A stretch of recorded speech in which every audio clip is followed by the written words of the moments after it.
the differences between teaching for stage, screen, and the music industry. What vocal and industry challenges do singers tend to face currently in these subfields? And what's the thread that brings that all together? Well, our guest this week, Jai Ramage, is very much in the know. Jai is a vocal coach for West End performers and a consultant for theatrical agencies. She's a vocal coach for the likes of ITV's The Voice, and she also trains singers in the music industry, working with them as a vocal coach, but also in artist management, helping them with things like branding. So, what's it really like teaching across these three areas? Let's ask Jai. Jai Ramage, your work spans so much of the musical world, from West End theatre to primetime TV and working with artists in the music industry. So throughout this 20 years that you've experienced so far in this field, what would you say is your favourite, most rewarding musical medium to work in? Oh, that's tricky. That feels like I'm going to betray somebody by saying that. I think the ones that I enjoy working in the most are the ones where there's a team. And that's not necessarily one particular part of the industry, but when you feel part of the team, whether it's a vocal coach team or part of the music department or part of the artist's, entourage, whatever, that's when I think I feel the happiest, because it can be quite an insular job in working with one-to-one with that person. When the whole thing is a project that you're a little part of, that's what I like most. I don't think you can upset anyone there with that. You dodged it. Dodged a bullet. Can you take us back to where your career began? Because it was on theatre stages, wasn't it? Yeah.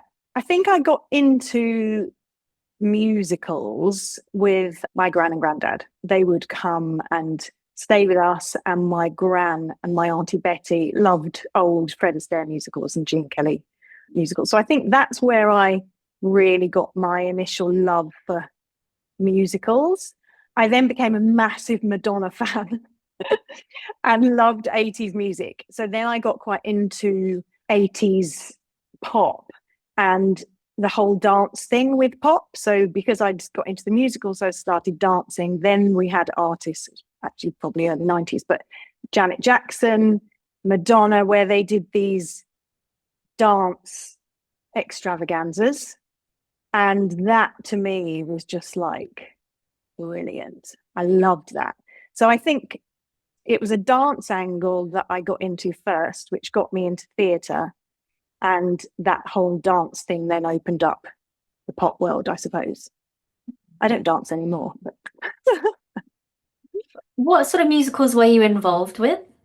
So I've done a few musicals. I've done Cats, Fame, and We Will Rock You. Basically, I've fallen into the sort of more contemporary musicals.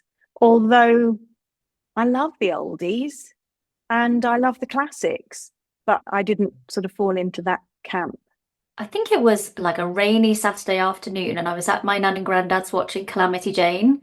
And I think that was when I not first turned my head to musicals, but it was one where I felt actually I could sit and watch this all day, and it had that nice attachment, that family attachment, because I was sat with my nan and granddad, and it was cozy and we were close, and it was it's a sort of social family thing. It was definitely like that with my grandparents. And my granddad was a really good singer, although never trained and never did it as a job, but he was a really good singer and he was quite a character. So whenever we'd go to the pub and there'd be like karaoke, although we didn't call it that then, he would get up and he'd sing, and then he'd end up taking the bucket for collection round to everybody. And so he was very good at being a natural front man and was skinny and nimble like Fred Astaire in physique. So, I grew up thinking that my granddad might have actually been Fred Astaire. How has your time in theatre and being a performer in that realm influenced your approach as a vocal coach across things like stage, screen, and the music industry too? Yeah, I'm very aware of physical connection. Contemporary singers are really never still. pop singers are running around, they're dancing, they're, playing instruments. Musicals, they're playing a character, they're embodying the physicality of that character. We're never really still, and yet we have this sort of, students will come into the room and be very still, like singing lesson, and I like, be free, because you're never going to be that still when you're working. You're going to be moving in some capacity. So I feel having that sort of understanding of that part of the medium has been quite helpful for getting them to understand the demands on the body while they're trying to sing, I think. And how do you get them to do that in the scenario? Is it a case of them just walking around, or are you giving them specific activities? Yeah, I mean, I've had people do complete dance routines from Cats in the studio, like, on a postage stamp, small version, just getting the breath going, just not locking up, really, just not having that kind of, I think theatre performers are such people pleasers that they, I'm in a singing lesson and I'm going to give 120%, and they stand up straight in posture, and actually just to let all of that go and just be more earthy and physically grounded, I think is really helpful. With the theatre clients that you currently work with, are you noticing a particular vocal challenge pattern? I think they're under a lot of pressure. In my day, we were, I suppose, less towards the end of my performing career, but we were sort of belters or sopranos. You either sang loud or you sang high, and the characters, you stayed in those roles. But there's so much pressure on them to be able to do everything, and even young ones that you pick such challenging material and then get frustrated at why they can't sing it, but not really understanding that there needs to be a process of how we're going to be able to do that challenging song, how we're going to set the foundations in and work towards it. I think it's probably part of society today, in that they just frustrate themselves because they want to be able to do it instantly.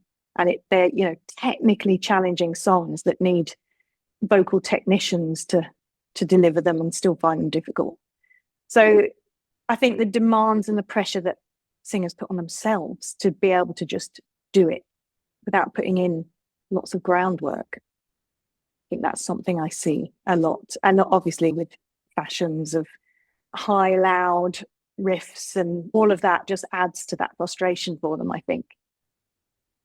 How do you get them on board with that idea of a process? Is, as you say, when they just want it right now, or keeping their motivation going when maybe at the end of the first, second, third, maybe ninth lesson, it's still not quite automated? Yeah, I think it's really tricky, but I think that giving them singing so much psychological and making them feel that they're not insufficient by not being able to do it, that actually nobody can just run a marathon because they fancy it, that there has to be groundwork put in, and that's part of the enjoyable journey to then being able to do it, because that's, I suppose, it's delayed gratification, isn't it? But I think making them feel good for the journey rather than punishing themselves because they can't do it. And I think something that comes out time and time again, particularly with the ones that are really good at the volume and the money notes, is to get them to bring the volume back at the beginning. Otherwise, where are they going to go? I'm always saying to people, never underestimate the power of your quiet tones. And I'm always saying, on a volume dial between 1 and 10, 10 being your loudest and 1 being your quietest, tell me what number you're singing at. And they'll go, oh, a 3. And I'll go, really? Sing me a 3. And then they'll sing it. Oh, yeah, I was at a 7. Yeah, you're on the first chorus and you're on a 7. How long have we got to get to 10?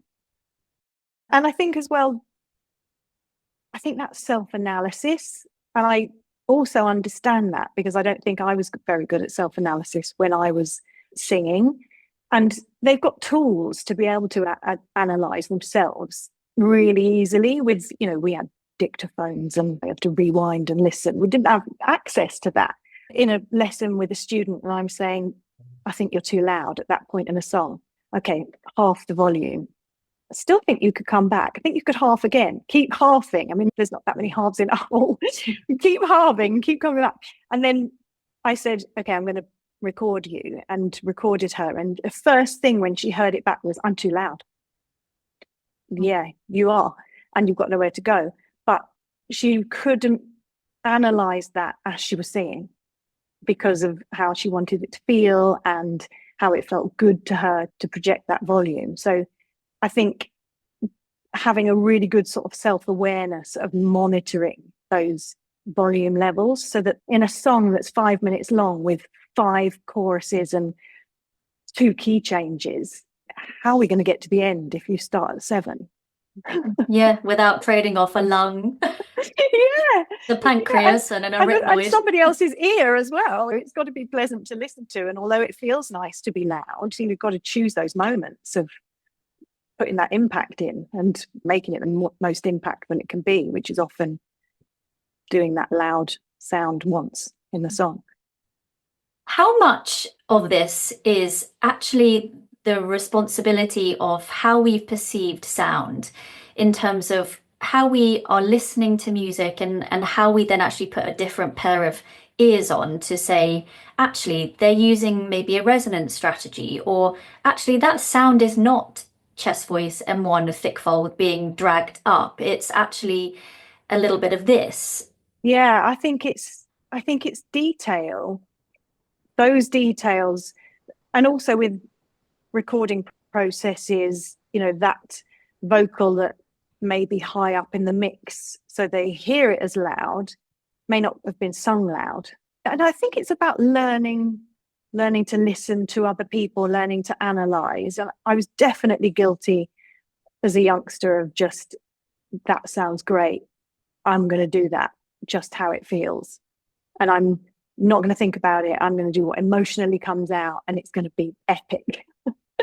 Whereas if I'd have actually really analyzed that singer and worked out how they carved that journey and how they shaped those sounds and how they were making some sections sound effortful that weren't effortful, how they were using all of those tools, then I would have been able to filter that into myself. But it wasn't until I learned how to teach that I appreciated those details. I never knew those details at all as a singer, which is ridiculous, really.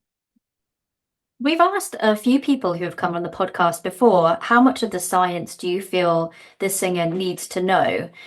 What would be your answer to that? Because I relate to what you've just said. I feel like I'm a much smarter singer now and can pick up more from teachers who have maybe pointed things out scientifically, or the more I've understood about how the voice works. Yeah, I think I approach it differently with each student, depending on how open to it they are. And with the telework, I generally don't approach it scientifically at all because there's not time. So lots of sort of backdoor ways around getting things without them even knowing that you're getting them to do things. So having the knowledge yourself, but manipulating at speed the students so that they deliver what you're trying to get them to do. Whereas I've got other pupils that love the science, and actually lots of the dance students love it because they know it from how they make their bodies work and center of gravity and turns and all of those sorts of things. So then they just feel that's quite a natural, oh, if I put that muscle in that position, I'm going to make that sound, and in a basic level. So I find that they quite enjoy it, but most of the time I feel that it's something that I'm going around the back door and that they don't really know. But I definitely point out details that they can hear, whether they know how to scientifically achieve them. They definitely notice them. And normally, if it's a pop person, I will normally print off the lyrics of what they're singing, get them to sing it, and I will just scribble all over the lyrics in their nuances and colours and textures. So I've got my own sort of shorthand. And then I'll go to them do you know that you do this? I love what you did in this line. Do you know that you do this? Do you know how you brightened that sound there? Do you know how you made that? I'll point them all out to them. And most of the time they don't know they're doing it. But when they do know they're doing it, we can then accentuate those bits and highlight them. And unless they're dangerous, and then we can eliminate them. But if they're creative, then, that's makes them unique. And that's part of being on The Voice, really, is like what makes you different, what makes you impressive. And it's those little nuances that I'd pull out. But the singer doesn't always know they're doing them. Just before we move on to talk about your TV work, you are a consult for several top theatrical agencies and producers. What are they really looking for in the audition room from a musical theatre performer? I think there's lots of things in a musical theatre performer: versatility, being able to take direction, fitting into the character, all of those things. But I think there's something with all auditions. I think there's something about people being comfortable in their own skin. And when they walk in the room, just being not completely freaked out by the situation, just being themselves, being on top of it, just coming in to do their job. I think that's quite rare in something that you'd feel should be normal. I was working for a big show, and this was way back before I was coaching, and I was doing stage management for them, and I was actually cleaning up the coffee on the floor that somebody had spilt, and the directors were speaking over my head, and a really big director, and he said, I just need them to come in and show us what they can do without the nerves, because I can't gauge what they're going to do if they're a mess. And I thought, while I'm cleaning up on the floor, tissue paper, I thought that's so interesting, because the nerves are so natural, but they're so unhelpful. And so when somebody comes in and they're comfortable in their own skin, and the director says, can you try it in this accent or that accent, or can you make this, and they direct them, the people that are comfortable in their own skin are not flustered by that, and they just do it. And that, I think, is really important for any audition, but particularly musical theatre, where it's going to be directed. It's not going to be, you have free reign of how you artistically put this across. It's going to be a collaborative process. So I think that's really important. How do you help your clients with that? Lots of perspective, lots of nobody's going to be hurt from you singing a song. It's what you do really well. Not putting obstacles in your own way, self-talk, negative self-talk, reframing, all of those things. And in any part of the work that I do, that's across the board, because it can be so destructive. So how did you then land your first TV gig? By accident. That's not what we want to hear. So, we want to know the process, Jay. How do we get into TV? Yeah, no, but it was by accident. So I was doing a choir gig. So I was at Air Lyndhurst doing a choir singing session for Tony Christie for a charity single. And because I knew the conductor, he'd got me in as one of the choir members. So I was singing there. It was a sight singing job, which I'm not great at, but the other people next to me were very great at it, so I could coast that. And because they were so great, we were in the pub after recording the track after 20 minutes. So I was in the pub. This is not the story that you wanted. I was in the pub with the conductor and everybody else involved, and he said to me, you have your coaching qualifications, don't you? And I said, yes. I was an still master teacher already at that point. And he said, I need you to send me a coaching CV tonight. I can't tell you anything about it, but I need you to send so that I can put you forward for a job. And I didn't know what the job was. I didn't have a coaching CV at that point. So went home and made one, sent it to him, and then got called in for The Voice. And that's what it was. And he was the conductor band leader for the first few years on The Voice. So really, right place at right time with the right qualifications at the right time that a new opportunity comes up. Yeah. And is that still the case that they would want to see that you have a coaching CV, that you've got certain qualifications? Not necessarily. I think experience and insights into different parts of, we're quite spread in our sort of musical skills and types and genres. So I, not necessarily, but at the time, I think it was a little bit of a tick box of that was going to be helpful because you know what you're doing. I didn't really have a huge coaching CV at that point either, so the qualifications needed to be there. And it was at the time, I suppose, when Estill was wasn't new, but there was probably only about 11 of us in the country at that time that were qualified. So it was quite powerful in itself at the time. And then it rolls from there because you get asked to do other things. Predominantly, what is your role as a TV coach on things like The Voice compared to what you've done on Starstruck?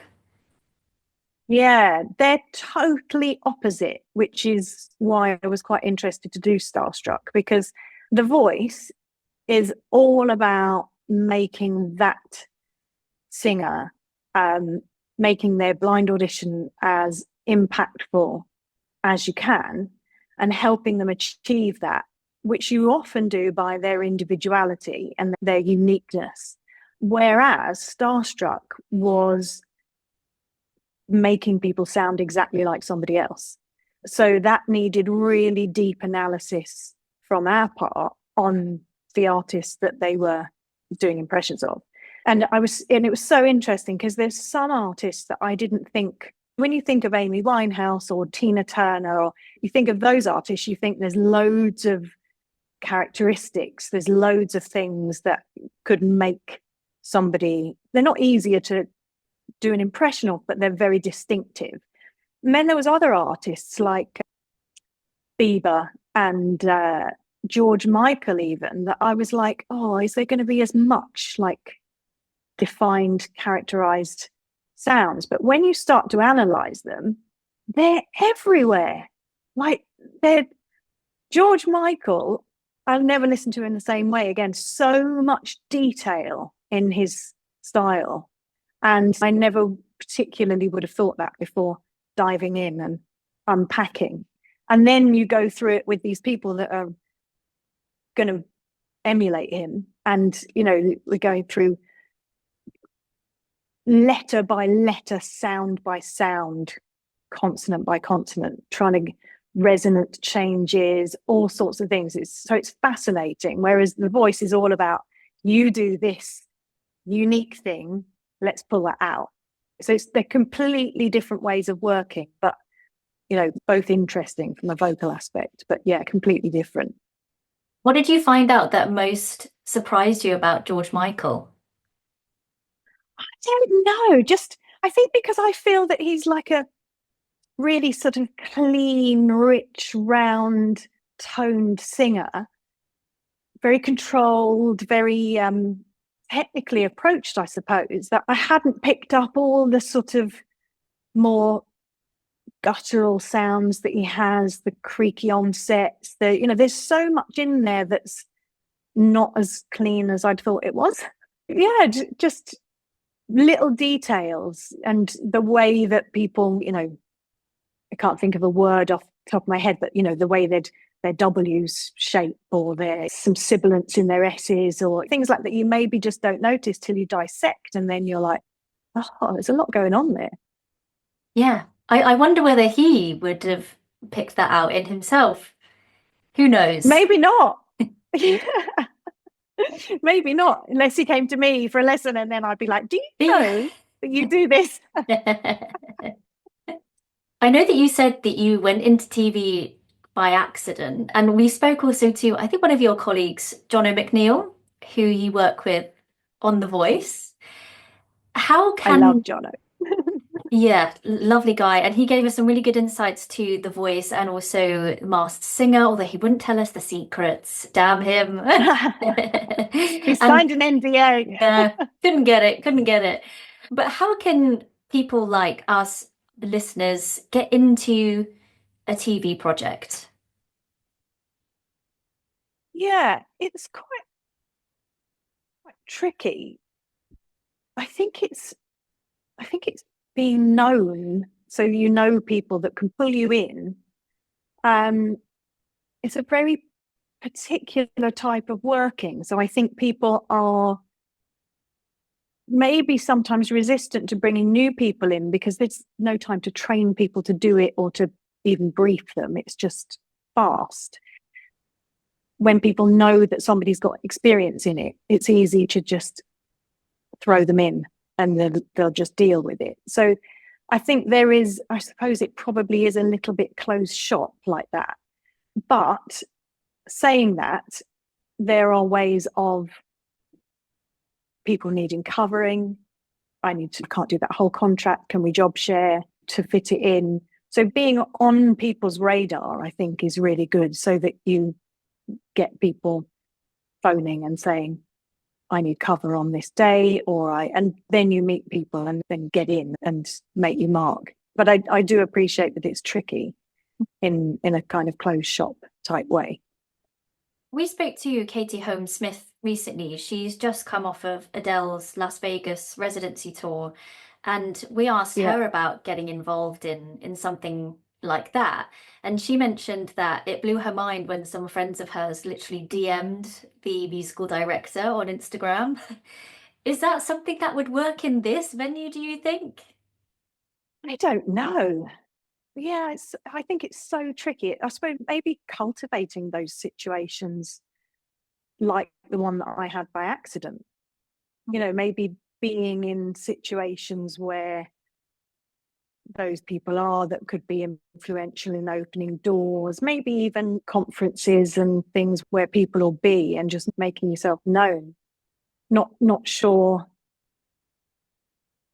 how bold, but then I'm not that bold to DM somebody on Instagram. So maybe that makes me go, oh God, that's scary. Yeah, Yeah. like a turtle, just So I falling back wasn't, into your shell. yes, yes.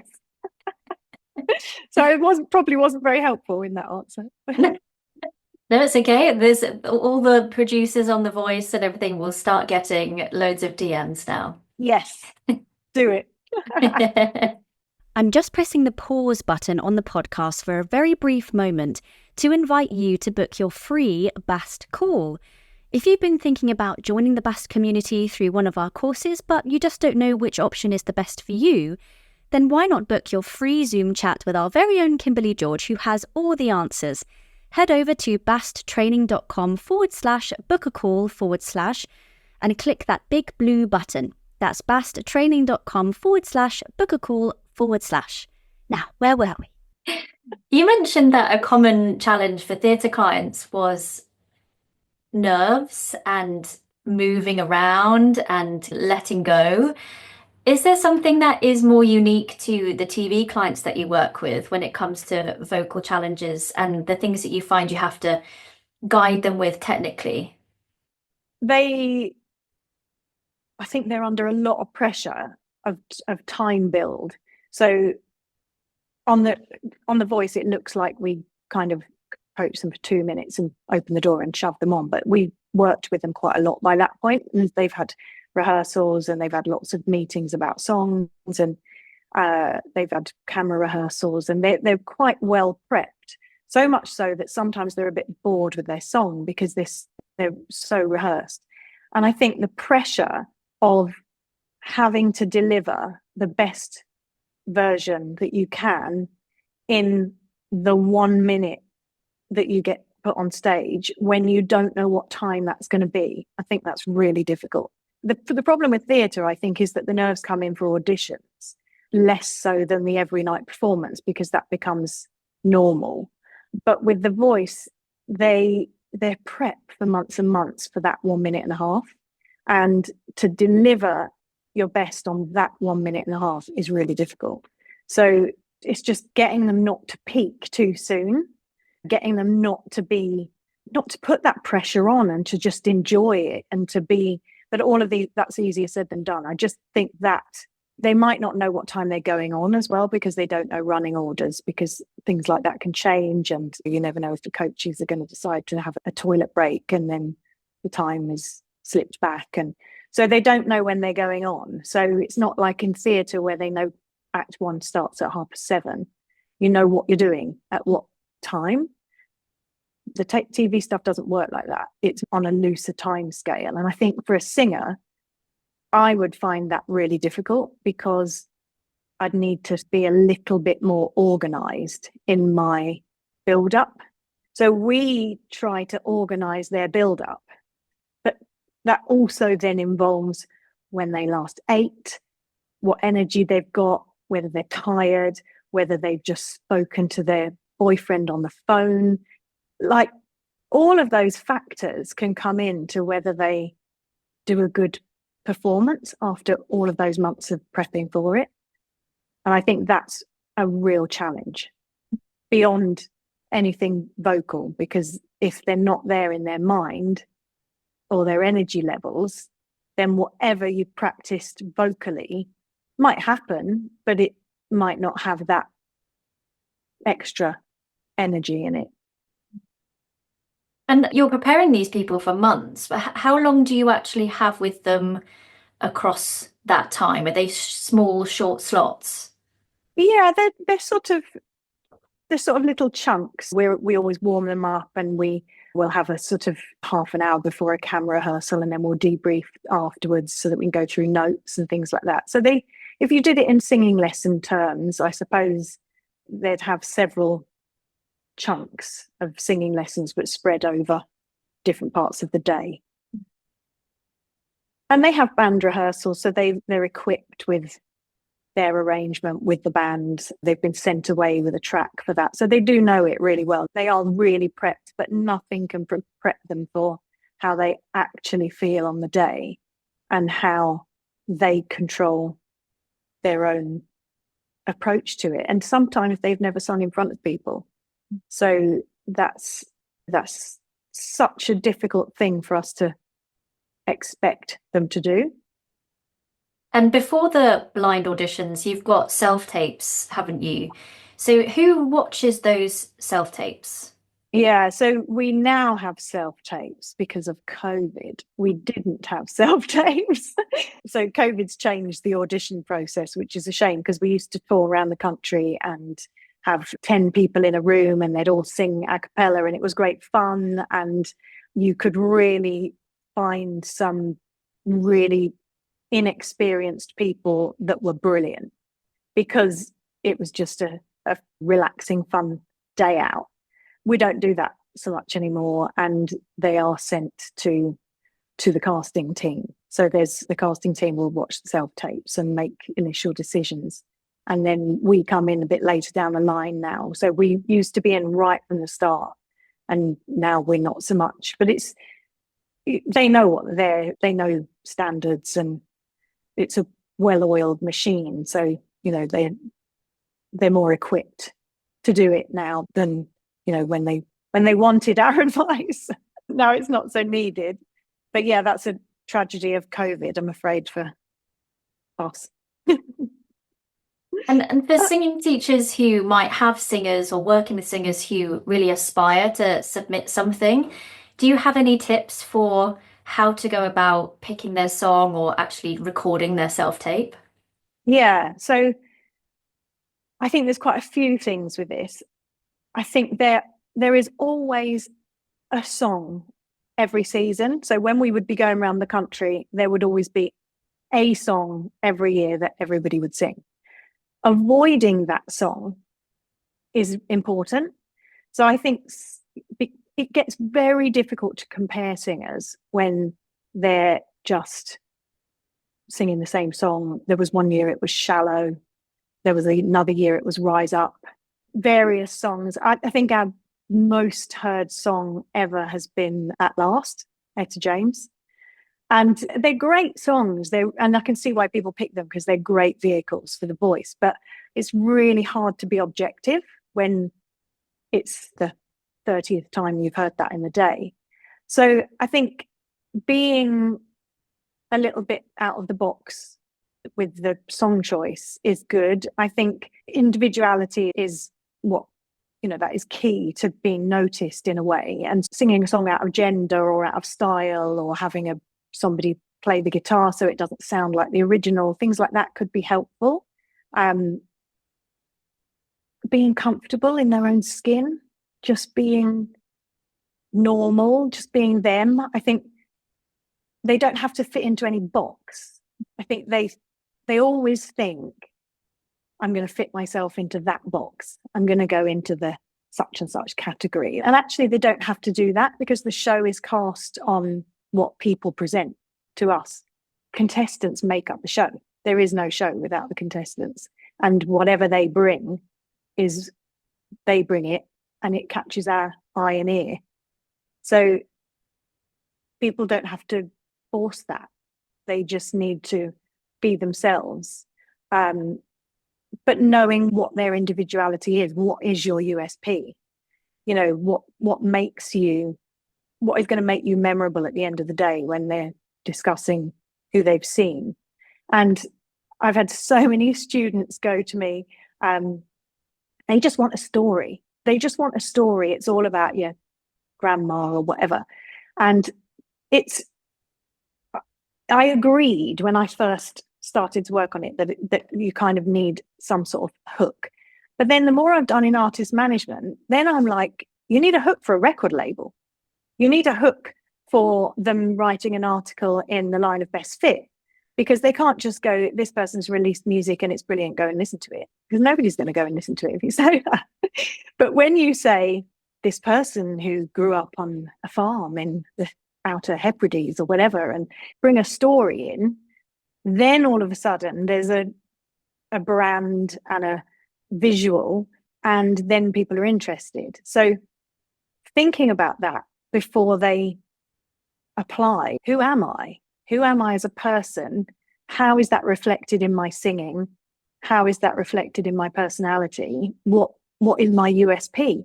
And again, that's something as a theatre performer I wouldn't have particularly had, because I would have been like, I just need to be like the girl who got the job last time, because I need to step into that. So I think self-analysis again of like, how am I going to be different from everybody else? How are they going to remember me at the end of the day? What song can I choose that reflects who I am? How can I sing it to reflect who I am? All of those sorts of things. Yeah, it's also a strategy that we can use as singing teachers for targeting our perfect student too, but in bunny ears over the perfect. We spoke to Susan Payton, who wrote The Business of Stories, and it was all about how you can grasp people's attention, be a bit more human, and be relatable by telling stories from things that you're comfortable to tell, but to actually look more like a human being, and somebody that's wants totally to it. Yeah, to connect and be relatable, so that people sitting on their sofa at home are going to go, I want to listen to this, I want to find out more. Whereas singers often go, it's not about the voice, it's not about the singing, it's about the story. And I have to bring them in and say, well, why do we want to listen to you? Tell me, what is it about you? And then when they start talking and realize that that's still a part of them, and that's why they're singing, and that's through every thread, then they're like, oh, okay.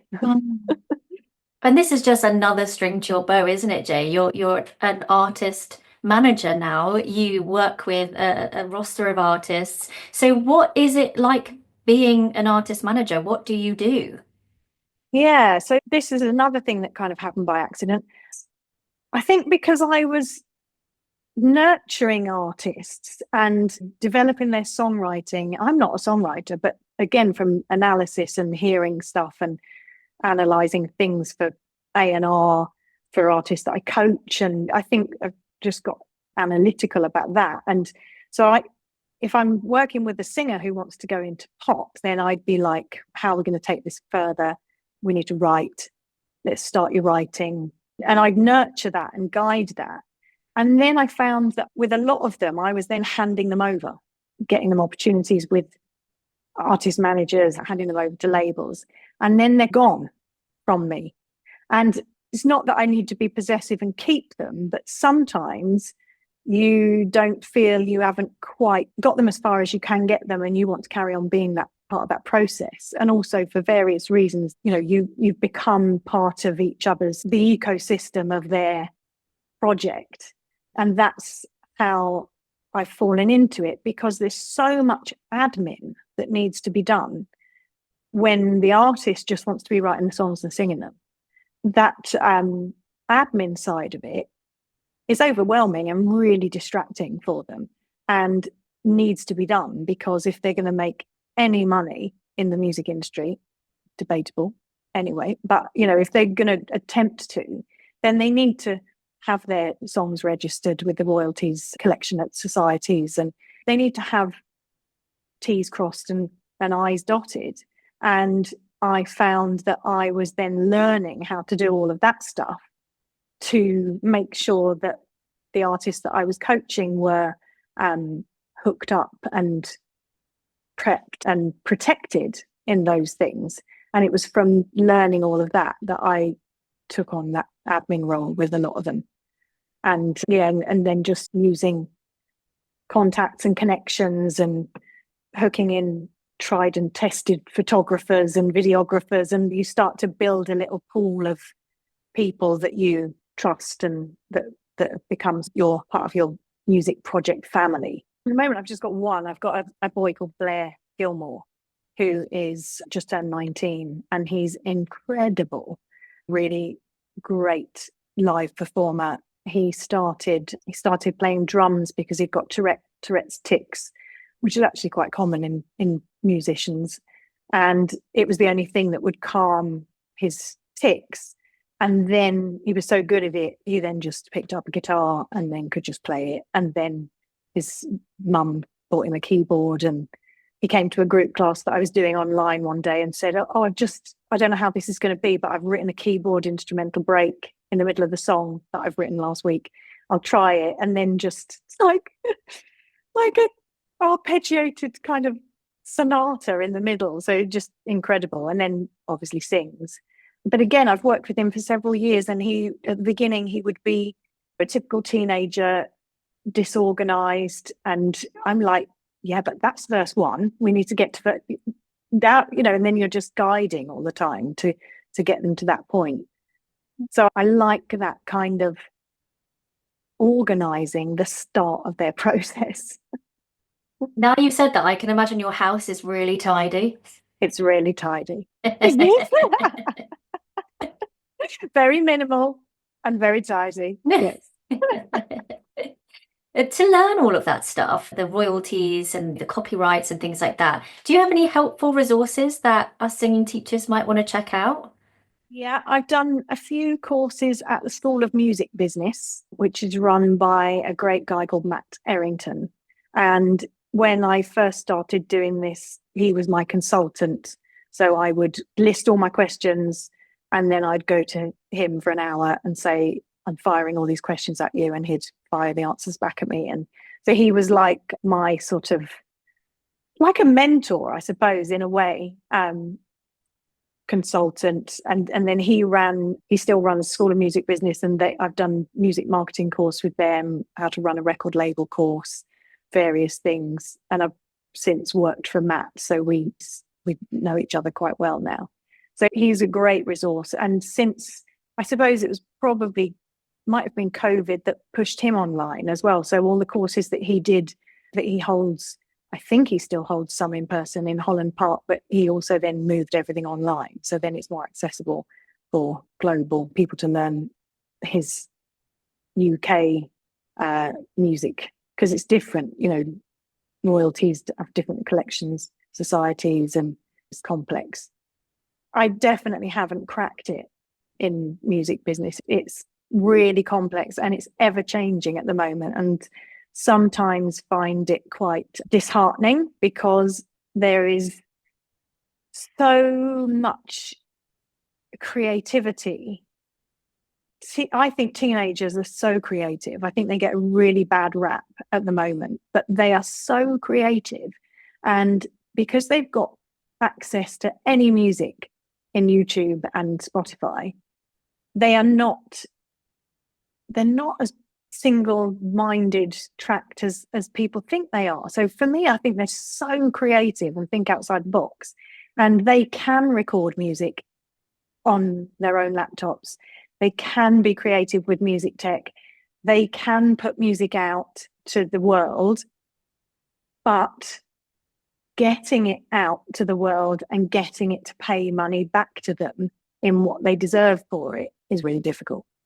So I'm all for promoting them to do it because they want to do it and they feel it's part of them. But you've got to manage expectations because the music industry itself is so difficult to master. So I feel like half the time I'm giving and taking back. I don't know where it's going, the music industry with streaming, and I don't know how we're going to fully get it back. I know there are lots of people campaigning for the artists' rights, and I don't really see where it's going, but that's not a reason to crush creative dreams. So I keep building the creative dreams, but I don't fully know where the house they'll live in is. Yeah.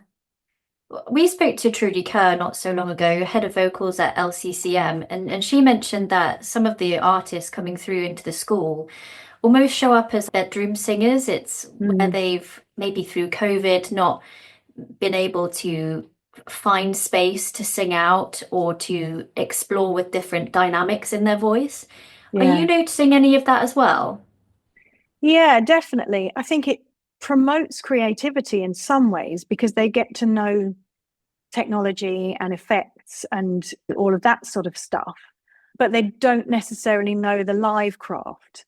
And in some ways, that's another tricky one because to do live gigs is also then expensive because they're not going to get paid much to do them, don't often get paid much at the start to play original music, which is a tragedy.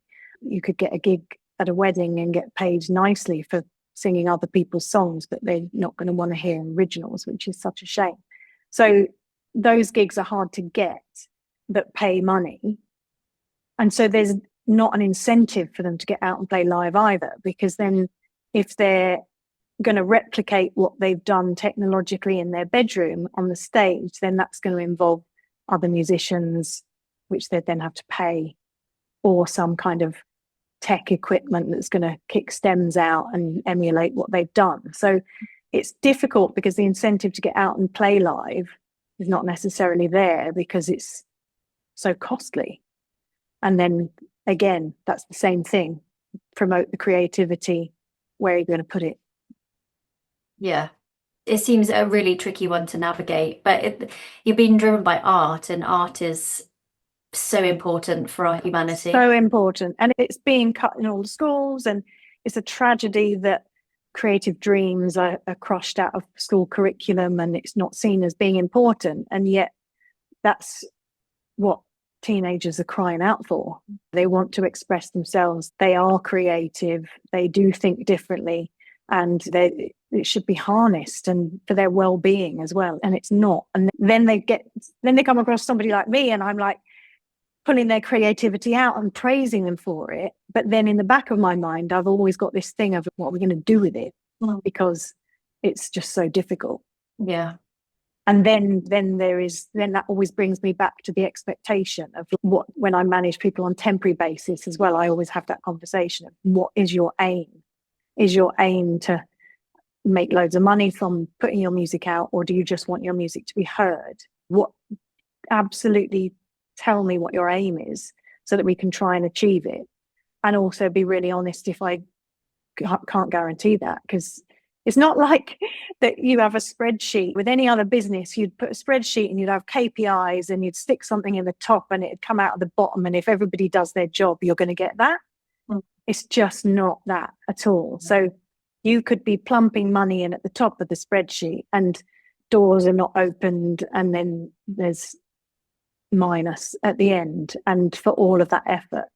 And that's when, you have to keep coming back to, but people are listening to your music. People can access it. People are listening to it. You've created it. That's a legacy that you are leaving to the world. How would you feel if you didn't do that? If you had that locked up inside you and you didn't get that out of you, what are the benefits of having made that music? So it's weird to be in this sort of time, I think, where we're trying to promote it, but also trying to manage expectations. And how important is social media in that, as month tends to month, year tends to year, and we have a different relationship with it? Yeah, I think a lot of people are very anti it at the moment. I think it's gone a little bit out of favour. I think COVID pushed everybody onto it out of necessity. And I think from a sort of record label perspective, they just need to know in some kind of risk assessment that you have a following and that you have a fan base. And that could be in any form. So that could be in, I can sell out a 200 cap venue, or I have 10,000 active Instagram followers, or anything like that. However, there's a few things that I think are better for artists, like Patreon, because people pay to be in your page. It's a bit like Substack is at the moment for writers, I suppose, but people pay to be a subscriber and they get extra content that you wouldn't put on your socials.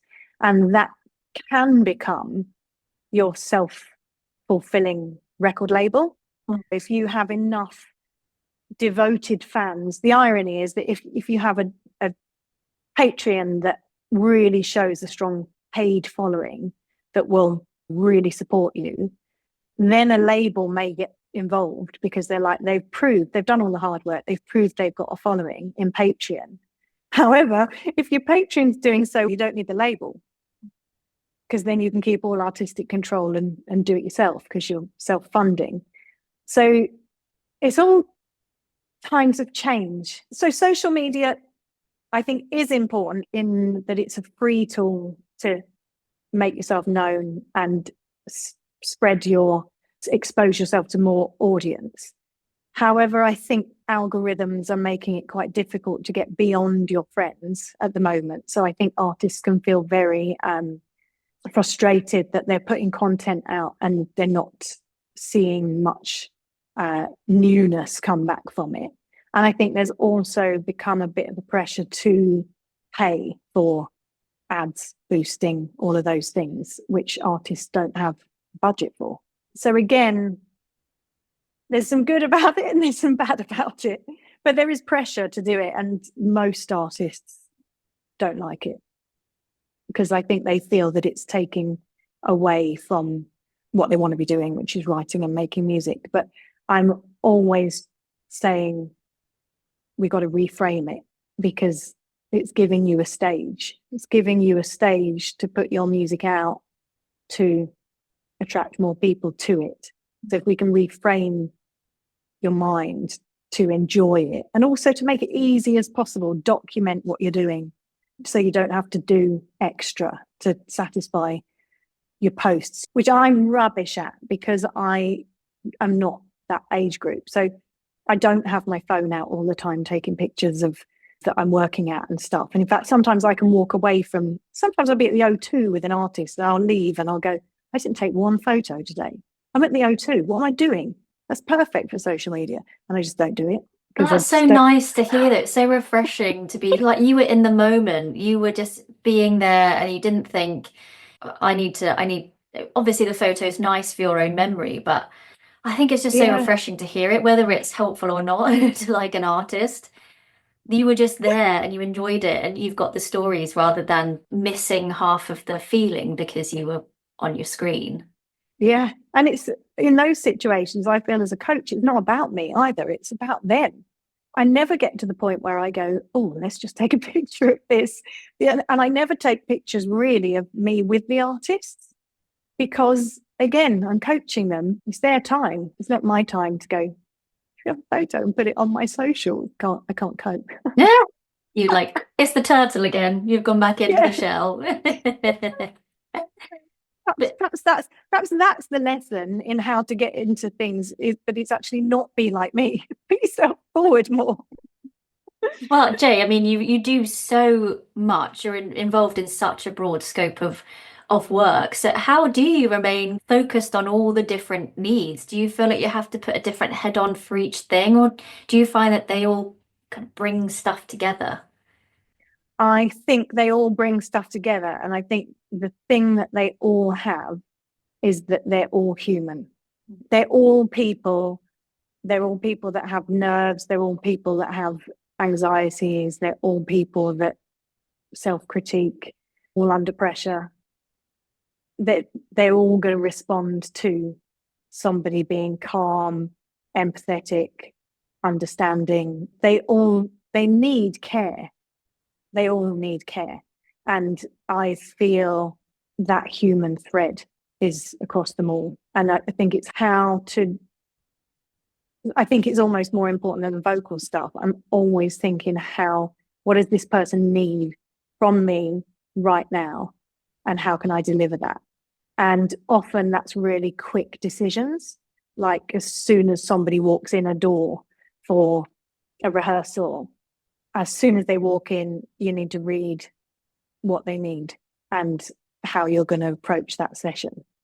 And I think that is the thread through everything I do, I think, is that. And I'm not trained for that. I have thought about doing counselling course. I have thought about adding another degree into the pot and doing that. I haven't ruled that out yet, because that, I think, is the thread between it all. Jay, you've been so generous with everything that you have shared with us today. Thank you so much for keeping us company. Where can our listeners find out more about you and be cheeky and DM you? They can DM me on Instagram. I'm a little bit rubbish at social media, as I've just said. So I look like I'm not on there because I probably haven't posted anything since about 2023. But yes, Jai Ramage Voice is my Instagram. I'm a little bit old-fashioned with, if it's a work-related question, you probably get a quicker response if you email me.